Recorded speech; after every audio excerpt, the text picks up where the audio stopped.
أعوذ بالله من الشيطان الرجيم بسم الله الرحمن الرحيم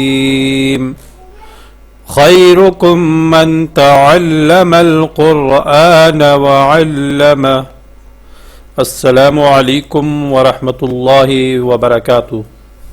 اسلامک ٹیچر چینل کے ساتھ میں ہوں آپ کا میزبان نثار احمد۔ امید ہے کہ آپ سب خیر و عافیت سے ہوں گے۔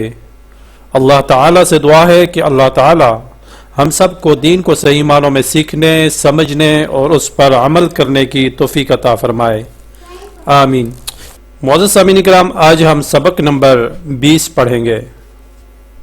آج کے سبق میں ہم ادغام شفوی کے بارے میں پڑھیں گے۔ آج میں آپ کو بتاؤں گا کہ ادغام شفوی کیا ہے۔ میم ساکن کے قواعد۔ میم ساکن کے 3 قاعدے ہیں: ادغام شفوی، اخفاء شفوی اور اظہار شفوی۔ یہ 3 قاعدے جو ہیں یہ میم ساکن کے ہیں۔ میم ساکن ایسے ہوتا ہے، یہ دیکھیں، جب میم کے اوپر جزم ہو تو میم ساکن ہوتا ہے۔ آج کا ہمارا جو سبق ہے وہ ہے ادغام شفوی۔ ادغام شفوی، اگر میم ساکن کے بعد میم آ جائے تو پہلی میم کو دوسری میم میں مدغم کر دیں گے، ٹھیک ہے۔ جیسے یہ دیکھیں، میم ساکن ہے اور اس کے بعد اگلا جو حرف ہے وہ بھی میم ہے، ٹھیک ہے۔ تو اس کو جو پہلی میم ہے اس کو دوسری میم میں مدغم کر دیں گے۔ یہ دیکھیں، اب ایک میم رہ گئی ہے تو اس کو ایسے پڑھیں گے، میم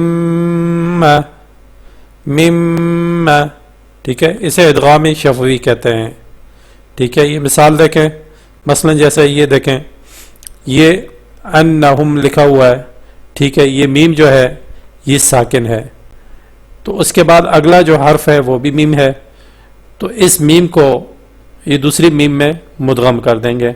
یہاں دیکھیں، یہ میم مشدد ہے، میم کے اوپر شد ہے، تو یہاں پہ جب میم اور نون کے اوپر شد ہو تو وہاں پہ غنہ کرتے ہیں، ٹھیک ہے۔